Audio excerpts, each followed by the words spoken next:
Siapa sangka bahwa timnas Malaysia yang menjadi kebanggaan bangsa Malaysia dengan prestasi gemilang di lapangan sepak bola ternyata harus menghadapi penolakan dari beberapa negara untuk melakoni laga uji coba FIFA Matchday.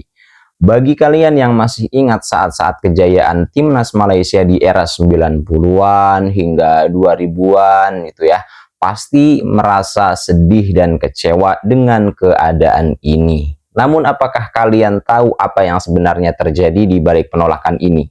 Mari kita simak kisah di balik kekecewaan timnas Malaysia dan kenangan-kenangan di masa lalunya.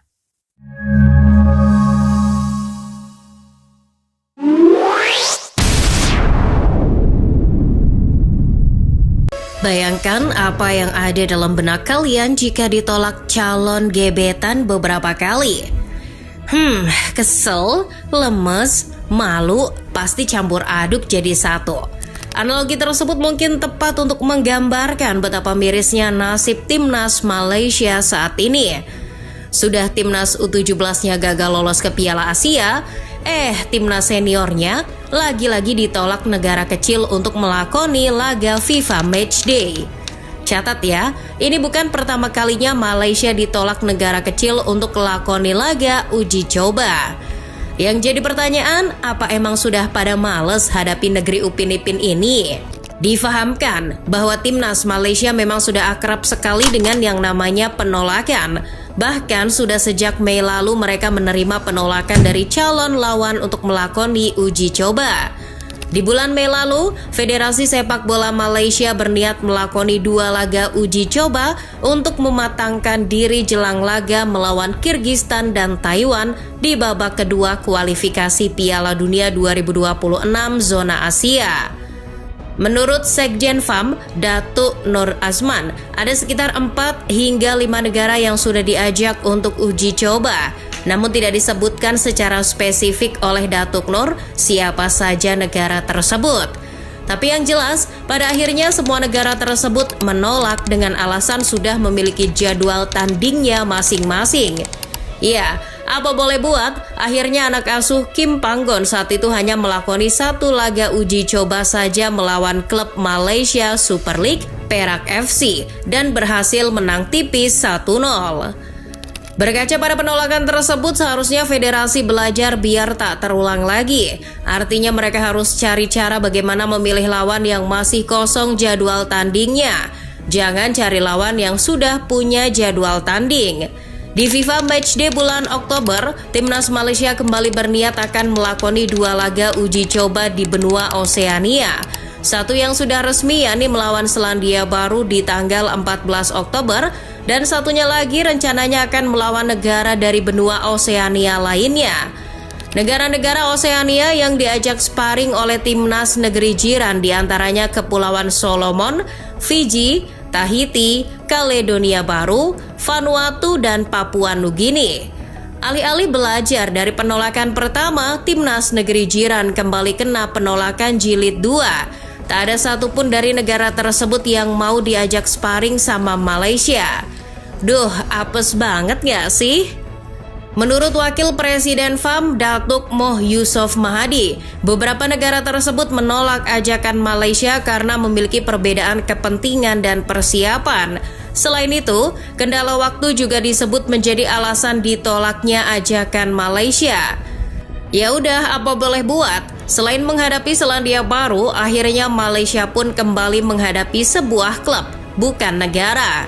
Klub yang mereka hadapi juga klub yang baru dibentuk pada bulan Maret 2024, yakni Auckland FC. Anehnya, menghadapi klub bau kencur asal Selandia Baru itu saja mereka nggak bisa menang. Pasukan Pau Marti Vicente hanya bermain imbang 1-1 di laga tersebut. Itu pun ketinggalan lebih dulu.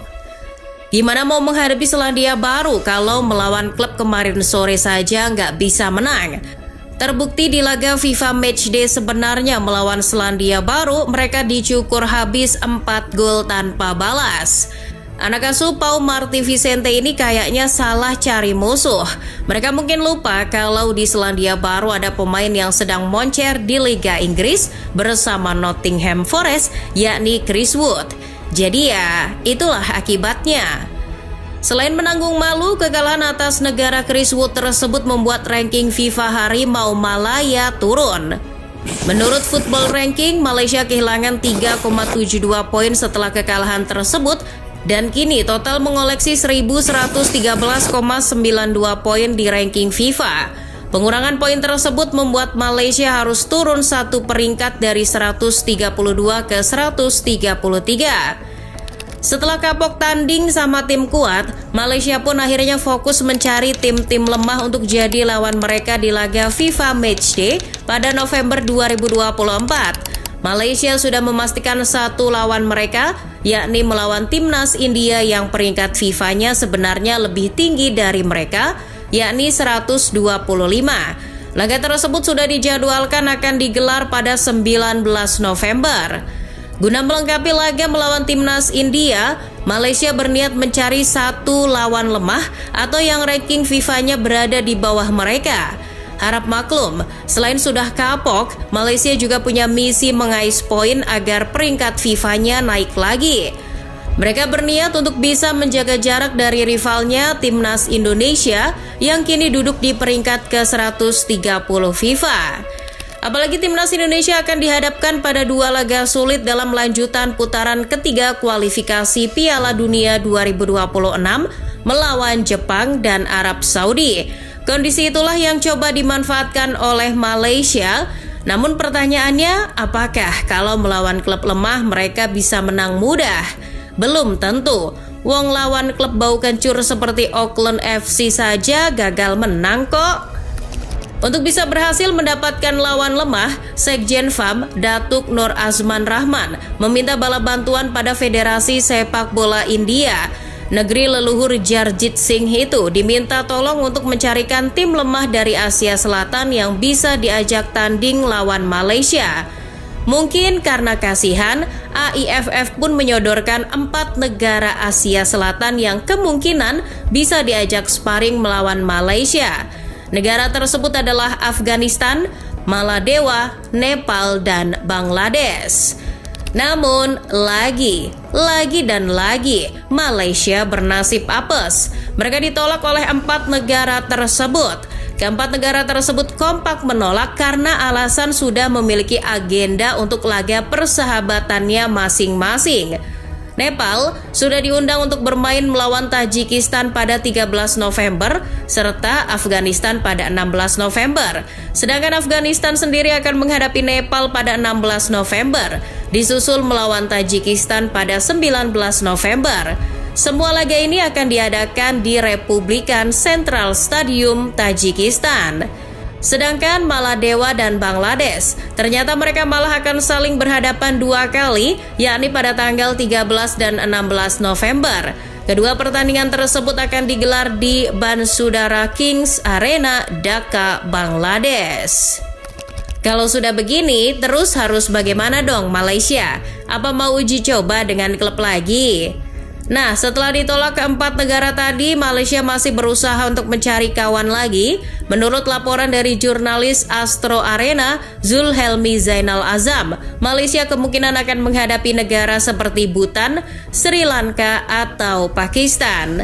Selain itu, tersiar kabar juga bahwa sebelum menghadapi India di tanggal 19 November, timnas Malaysia akan menghadapi Laos di tanggal 14 November. Entah mana yang benar, pernaskah ini dibuat, kabar lawan Malaysia tersebut belum pasti. Bagi Malaysia, entah itu menghadapi Laos, Bhutan, Sri Lanka, atau Pakistan, yang penting bisa berpeluang besar meraih kemenangan dan dapat tambahan poin FIFA. Namun jika sudah mendapat lawan lemah dan masih saja gagal menang, waduh, mungkin Malaysia perlu coba menghubungi timnas Seychelles untuk melakukan uji tanding. Penolakan beberapa negara terhadap undangan timnas Malaysia untuk melakoni laga uji coba FIFA Matchday menjadi tantangan bagi timnas tersebut. Meskipun demikian, pelatih timnas Malaysia kala itu Pau Marty kalau tidak salah ya, mengaku tidak kecewa dan yakin bahwa laga melawan Selandia Baru akan menjadi ajang persiapan yang baik untuk kualifikasi Piala Asia pada Maret 2025. Dengan hanya satu laga tandang melawan Selandia Baru, timnas Malaysia harus memanfaatkan kesempatan ini untuk mempersiapkan diri dan meningkatkan kemampuan tim. Oke teman-teman, itu saja dulu informasi yang dapat saya sampaikan. Kurang lebihnya mohon maaf. Selamat beraktivitas kembali dan see you next video.